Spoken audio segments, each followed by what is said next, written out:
Olá, muito boa tarde a você conectado conosco aqui pelo Notícias Agrícolas. Está começando mais um boletim de mercado.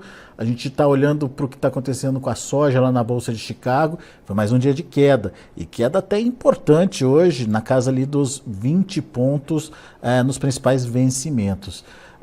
Ainda acima dos $12 por bushel, $12 tem sido aí um suporte importante para os preços lá na Bolsa de Chicago, mas a gente já começa a perceber que os testes em cima desse patamar de preços podem continuar a qualquer momento, podem acontecer a qualquer momento. Enfim, vamos entender o que está acontecendo e quem nos ajuda nessa análise hoje é o Luiz Fernando Gutierrez, lá da Safras e Mercado. Está aqui o Luiz já com a gente.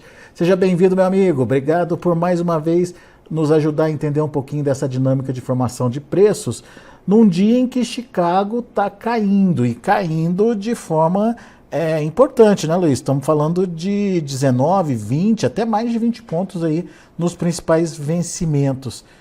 O que foi o destaque de hoje? O que levou o mercado a trabalhar de forma negativa e, principalmente, o que a gente pode esperar daqui para frente?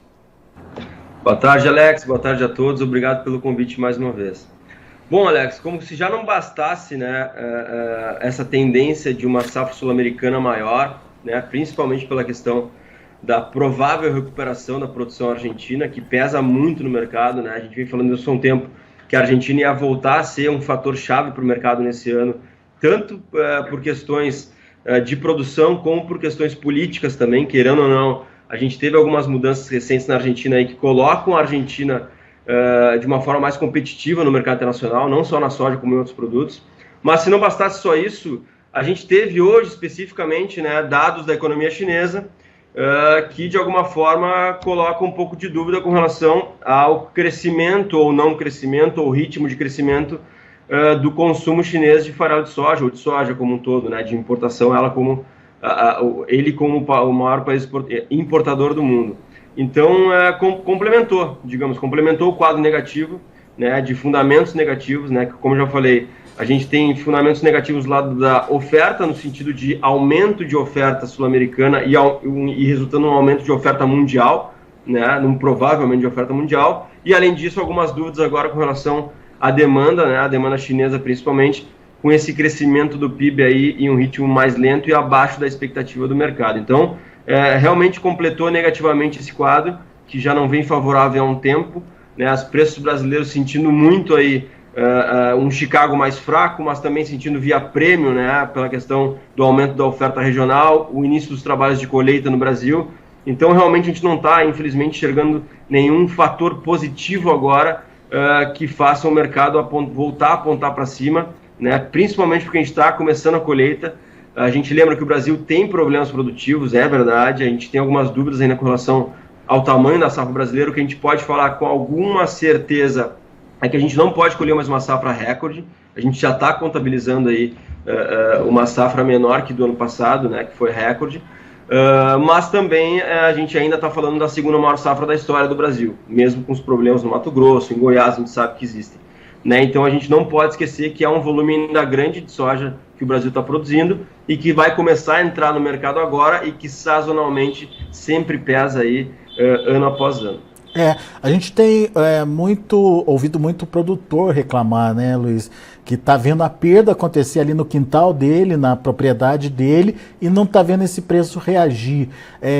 Então, fica muito claro nessa sua fala que o mercado não está preocupado com perda pontual ou regional. O mercado está olhando todo, a América do Sul, o mundo, enfim, para justificar essa relação entre oferta e demanda, né? Exatamente, Alex.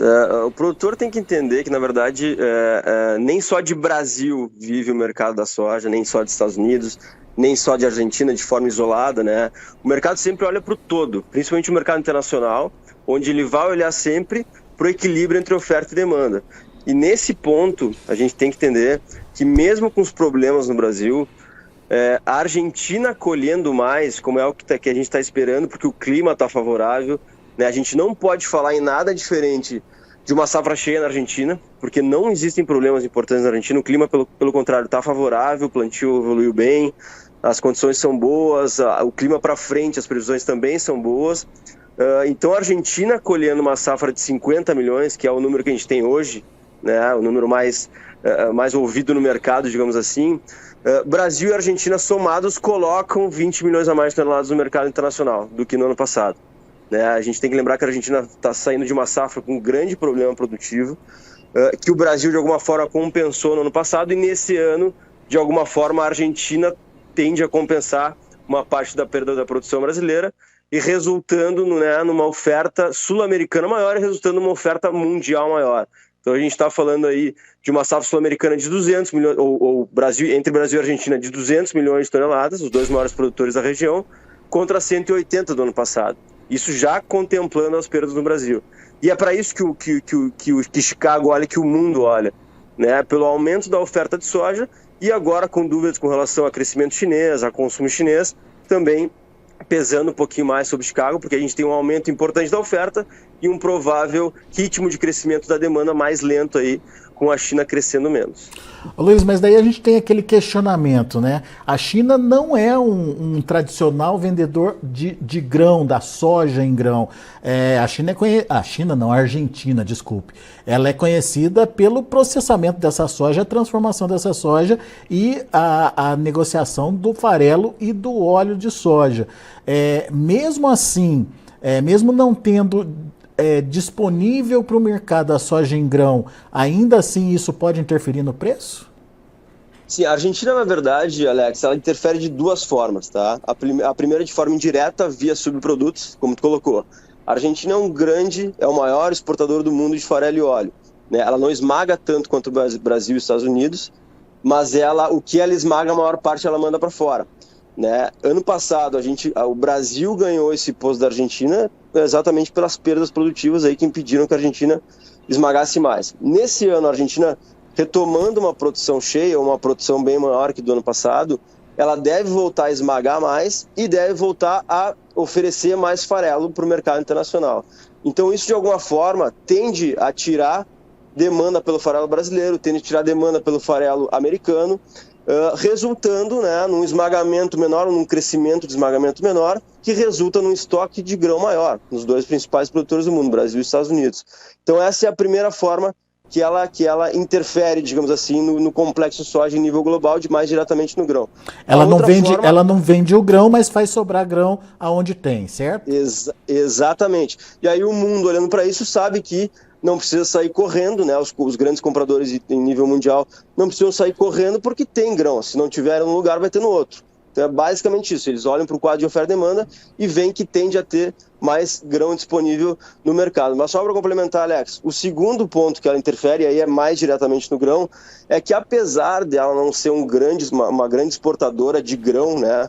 O grão falando por si só, ela ainda tem uma parcela interessante, né, que, por exemplo, no ano passado ela teve que importar 4 milhões de toneladas de grão do Brasil, uma importação completamente atípica, exatamente para poder fornecer grão para esmagamento, para poder atender a indústria de mercado interno. Nesse ano ela já não deve importar 4 milhões do Brasil, né, ela deve voltar a importar suas 200 mil toneladas, como ela importava normalmente, por questões regionais. Então, querendo ou não, a gente já trabalha também com uma exportação brasileira de grão menor, o que resulta em mais grão disponível em estoque. Então, são várias as formas, né, que esses grandes players aí, principalmente Brasil, Estados Unidos e Argentina, interferem no mercado global aí do complexo soja. Muito bem. Bom, constatada essa situação, o viés de baixa continua. Temos ainda um suporte importante aí nos $12. Enfim, como é que você está vendo e como é que a gente pode entender o comportamento do preço a partir de agora, Luiz? Eu acho que o suporte de $12 em Chicago é um suporte bem importante, Alex, né? Faz um bom tempo que a gente não trabalha abaixo desse suporte, então é normal o mercado se aproximar desse suporte e daqui a pouco ter alguma correção positiva. Mas como o que mais pesa no mercado é o fundamento, se a gente continuar com clima positivo na Argentina, se a gente não tiver nenhuma grande surpresa aí positiva, né, no sentido de trazer algum fôlego para Chicago, que nesse momento a gente não está vendo nenhum grande fator positivo, né? Ontem mesmo a gente teve esmagamento americano, o maior esmagamento da história, né, falando de um mês, mas mesmo assim o mercado não reagiu. né? Porque o peso da oferta é muito maior nesse momento. Então, se a gente não tiver nenhuma grande mudança no ambiente, né, principalmente o climático, para garantir ou para começar a trazer dúvidas com relação à produção argentina, dificilmente a gente vai ver o mercado apontando para cima. Então, assim, eu acho que o suporte de 12 é um suporte importante. Eu acho que o mercado pode bater nele, ter algumas sessões de correção, mas se esse ambiente continuar apontando para uma safra sul-americana maior, como né, o que a gente está vendo agora, eu acho que em breve, inclusive, a gente pode trabalhar abaixo desses $2 por bushel. Então, resumindo, infelizmente, realmente nesse momento a gente não está vendo o mercado voltando a subir, né? E a gente lembra sempre, a safra brasileira está começando a entrar, os trabalhos de colheita começaram no Brasil, e apesar de não ser uma safra cheia, ainda é uma safra muito grande, a segunda maior da história, e sazonalmente isso pesa no mercado. Então é mais um ponto negativo aí, apontando mais para prêmio, né? Que prêmio está cada vez mais negativo no Brasil, exatamente também porque a gente está com o início dos trabalhos de colheita e isso tende a pesar sobre o preço. Todas as pontas que formam o preço aqui no Brasil estão pressionadas nesse momento, tirando o dólar, que enfim a gente precisa ver para onde que ele vai, mas ele tem trabalhado de forma bem estável ali, sem grandes alterações, na casa dos 4,90, 4,80, né, Luiz? Exato, ele está um bom tempo entre 4,80 e 5, né? E a gente espera que ele continue, né? Eu acho que talvez no final do mês agora a gente tem a reunião do Fed, talvez a gente tenha alguma mudança na política que pode trazer uma volatilidade um pouquinho maior pro dólar, mas até lá a gente espera uma lateralização, digamos assim, entre esses 4,80 e 5 reais aí, salvo alguma surpresa. Boa. Agora, Luiz, esse tema China e esse tema oferta brasileira está promovendo um debate bastante interessante aqui no nosso chat. Eu vou repassar algumas perguntas para você, vamos ver como é que a gente pode contribuir nesse debate aqui. O Thiago Pandolfo está dizendo o seguinte: todos os anos falam de demanda chinesa e sempre tem soja disponível para ser comprada e a China compra tudo. Por que ainda duvidam da demanda chinesa?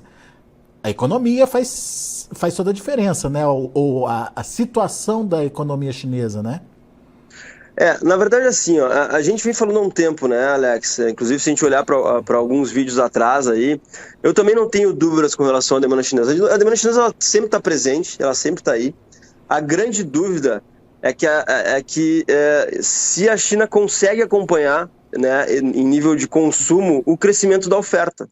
Porque a oferta de soja vem subindo nos últimos anos e o aumento do consumo chinês não sobe no mesmo ritmo, ou o aumento do consumo global, né, não sobe no mesmo ritmo. Então, cada vez mais a gente tem mais soja sobrando, entre aspas. Eu também não vejo nenhum grande problema com relação ao consumo chinês, ele está sempre presente, é verdade, né, e os números mostram isso, mas a dúvida é com relação ao crescimento dele daqui para frente, né, com o ritmo de crescimento do PIB menor na China, naturalmente se projeta um ritmo de crescimento menor de consumo de proteína animal, que reflete em consumo de grão, que reflete em consumo de farelo de soja. Então é isso que o mercado olha, o mercado sempre olha para frente. Mas, de fato, nesse momento a gente não pode falar que existe algum grande problema com relação à demanda chinesa, ela continua aí, ela está sempre presente, né? O Brasil exportou um monte para a China no passado, um recorde de exportação para a China, e nesse ano provavelmente não vai bater esse recorde, porque a gente vai ter menos produto para exportar, mas a China deve continuar consumindo bastante. Então, não é dúvida com relação à situação atual da demanda chinesa, mas o que esperar daqui para frente. O Silvio Coletti, ele corrobora aí com esse seu pensamento e faz a seguinte análise aqui. Eu acho que ninguém duvida aí da demanda chinesa, até pelos números do ano passado. O que está acontecendo? A demanda continua grande. A questão que eu vejo, coloco o Silvio aqui, é que 10 anos atrás a China crescia 10% ao ano e a demanda de soja acompanhava esse crescimento. Nos últimos anos, o PIB deles vem crescendo bem menos. Acho que esse é o ponto, diz o Silvio. O aumento anual é menor do que há 10 anos. Faz sentido e corrobora aí com o que você está falando. Tem tudo a ver com a questão da necessidade dos chineses, né, Luiz? Exatamente, como a gente estava falando, né, Alex, antes da gente entrar no ar, antes a China crescia 2 dígitos, né? E há um bom tempo ela está crescendo aí 7, 6, 5 agora, ou seja, está caindo o ritmo de crescimento, então é natural que se olhe para frente e se pense que o consumo chinês, a velocidade de aumento do ritmo de consumo chinês, ela também diminua junto com o PIB, não tem como pensar nada diferente. Então é exatamente isso que o Silvio falou, o mercado sempre olha para frente, olha mais adiante, né? E mais adiante ele está vendo que se a gente tiver de novo uma grande produção na América do Sul, né, no ano que vem, por exemplo, os Estados Unidos escolhendo bem no final desse ano, de novo a gente vai ter um aumento de oferta com uma demanda, principalmente da China, né, que é o carro-chefe da demanda mundial, não acompanhando no mesmo ritmo, o que resulta em estoques maiores de soja, e estoque maior é preço pressionado. Daí o Fernando Heller questiona aqui, então tem que diminuir a área? Olha, isso o mercado dá conta de equilibrar, né? Quando a gente passar por um período onde a gente vai ter muito excesso de oferta, digamos assim, ou estoques crescentes, é natural que a gente passe por um ciclo de daqui a pouco o produtor diminuir a área, porque a conta não fecha, não adianta ele plantar com um custo e colher com uma soja que vale menos que o custo dele, naturalmente ele vai tirar o pé, isso em nível mundial, né? Então, se a gente continuar nesse ritmo de crescimento de oferta, em algum momento, pode ser ano que vem, pode ser ainda esse ano nos Estados Unidos, eu não sei, acho muito cedo para se falar nisso, mas talvez ano que vem, que a gente vai ter tanta oferta sobrando, digamos assim, um excesso de estoque, que naturalmente os preços vão estar tão pressionados que o produtor vai tirar um pouco o pé, vai diminuir a área ou não vai avançar na área, e aí a gente vai começar a ter de novo um equilíbrio entre estoque e demanda, né? Entre oferta e demanda, via estoque. Então é por aí. Então sempre o mercado vai dar um jeito de voltar a trazer para o equilíbrio, né? A gente nunca pode ter muito excesso nem muita falta, e o mercado vai se ajustando para que isso não aconteça. Muito bem. Outro ponto de debate aqui é o tamanho da safra brasileira. O Valmir Martins quer saber quanto você pensa que o Brasil deve quebrar, ou qual vai ser o tamanho aí da produção do Brasil. Ele está falando de 145 milhões de toneladas. Hoje, nós aqui em Safras de Mercado, a gente trabalha com um número de produção brasileira em torno de 151 milhões.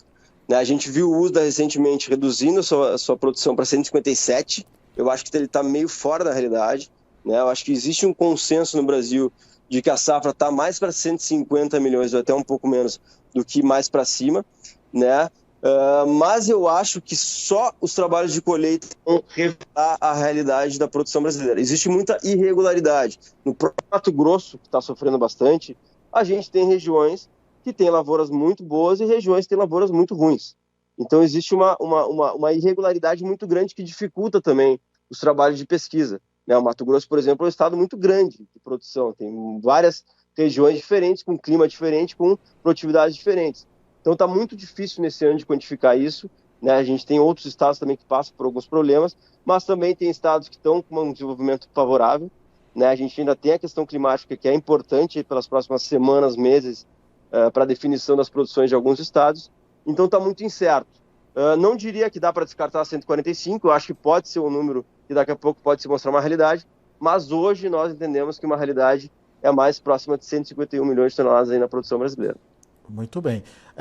A gente, obviamente, está aqui especulando, porque, como você bem disse, ainda não dá para bater o martelo sobre o real tamanho da safra brasileira, por conta dessa dificuldade de identificar o que aconteceu e essa regionalização das perdas aí. Mas o Luiz Carlos faz a seguinte pergunta: se o Brasil colher menos de... Luiz Carlos Leite, se o Brasil colher menos de 130 milhões de toneladas de soja, o preço melhora? Eu acrescento a pergunta dele: qual o nível de oferta no Brasil que poderia fazer o preço melhorar, na sua opinião, levando em conta que estamos passando por um momento positivo para a lavoura, as chuvas voltaram e as condições estão aparentemente se normalizando. Mas vamos imaginar esse cenário de 130 milhões de toneladas, Luiz. Ou que nível que faz o mercado mudar aí, na sua opinião? Eu acho que 130 seria sim um número que mudaria a cara do mercado. Mas eu acho que a gente está um pouco distante desse número. Não posso dizer que a gente não pode daqui a pouco ver uma safra brasileira nesse nível. Eu acredito que não. Eu acredito que tem que piorar muito para chegar nesse nível. Pelo menos é o que a nossa pesquisa nos mostra. Mas se for, vamos lá, vamos tomar isso como uma realidade. Se fosse uma safra brasileira de 130, bom, aí a gente está falando numa manutenção ou numa safra sul-americana menor do que do ano passado. Aí a gente pode estar falando de o mercado encontrando algum fundamento para voltar a subir, porque, né, a gente vai ter uma safra igual ou menor que a do ano passado, em termos regionais, né, e aí vai deixar na mão da safra americana que vai ser plantada ali a partir de abril, maio, né, então acho que a partir de 140 para baixo, digamos assim, o mercado já deve sentir, já deve ter um fator positivo novo, né, embora eu entenda que a gente esteja longe desse patamar de safra brasileira ainda, mas é uma possibilidade, não dá para tirar isso. Mas eu acho que sim, uma safra de 140, 130, daí traria um fato novo para o mercado, porque a gente colocaria na conta sul-americana e aí a gente teria uma safra igual ou menor que do ano passado, e aí sim existiria um fundamento para o mercado de alguma forma reagir, né? Principalmente via prêmio, né? Não tanto Chicago, mas também via prêmio, que aí a gente poderia ter um ambiente um pouquinho melhor para os preços. Mas veja bem, a gente está especulando em cima desse número, afinal de contas, é uma diferença de mais de 20 milhões de toneladas em relação ao que a safra está projetando hoje. Então, atenção, é só uma especulação, uma criação de cenário para a gente tentar entender como isso pode impactar nos preços. Ninguém está falando aqui que é uma safra de 130 milhões de toneladas, ok? Luiz, tem outra dúvida aqui, que é com relação à demanda interna, né? Esse ano a gente vai ter uma recuperação da demanda interna e, de alguma forma, o consumo interno pode ajudar nessa perspectiva aí de preços?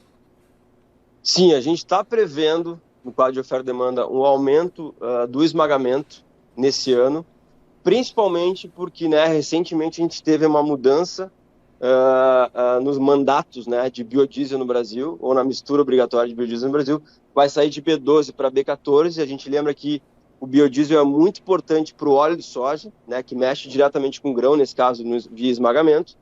Basicamente 50% do consumo de óleo de soja, da oferta de óleo de soja vai para biodiesel, ou do consumo de óleo de soja é de biodiesel.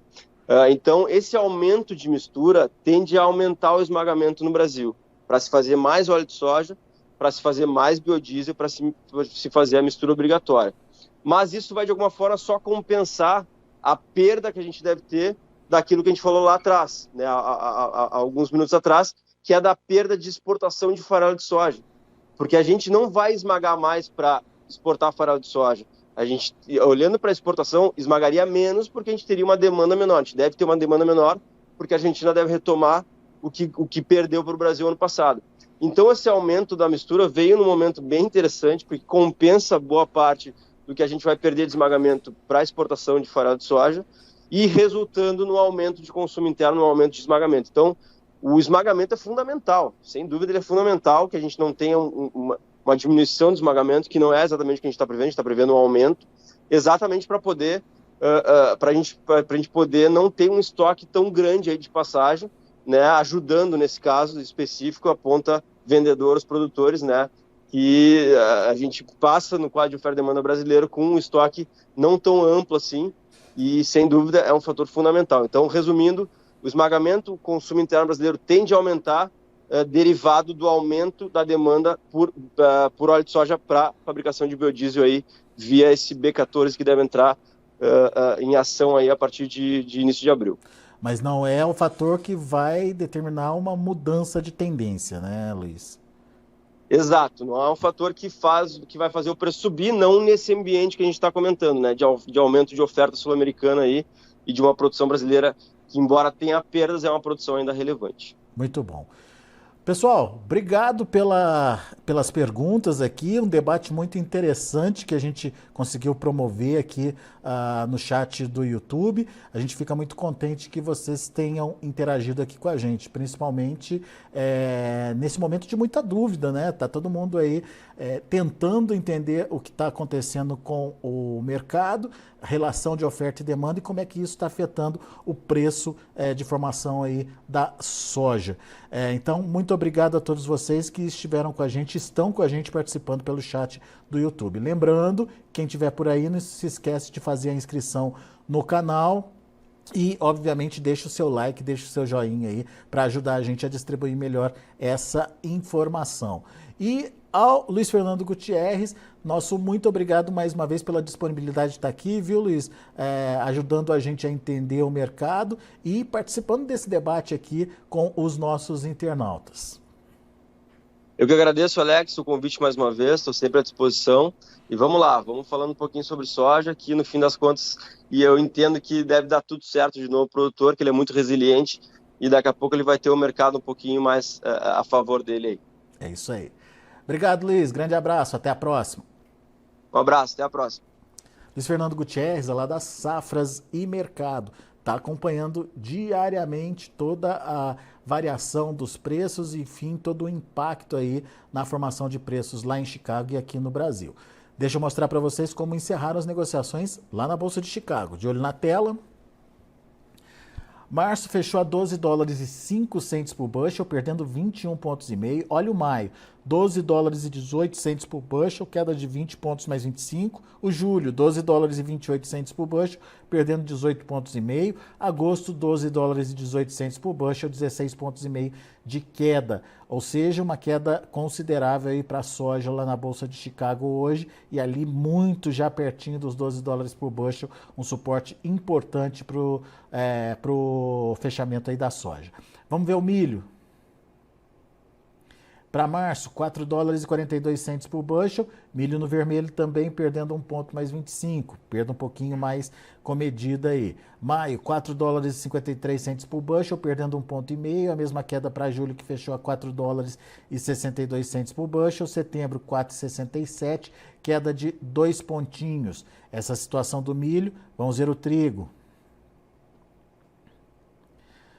O trigo também, a maior parte dos contratos no vermelho, apenas o março acabou com uma leve alta de meio ponto, fechou aqui 5 dólares e 82 centes por bushel, o maio 5 dólares e 94 centes por bushel, perdendo 1,5 ponto, o julho 6 dólares e 2 centes por bushel, perdendo 3 pontos mais 25, o setembro 6 dólares e 14 centes por bushel, perdendo 3,5 pontos. São os números do mercado, fechamento de hoje lá na Bolsa de Chicago. A gente vai ficando por aqui. Agradeço muito a sua atenção e a sua audiência. Mais uma vez, meu muito obrigado a vocês, internautas que estão participando com a gente, mandando suas perguntas, promovendo esse debate aí pelo chat do YouTube. Não se esqueça de fazer a sua inscrição lá no YouTube e deixar seu joinha. Combinado? Notícias agrícolas, informação agro relevante e conectada.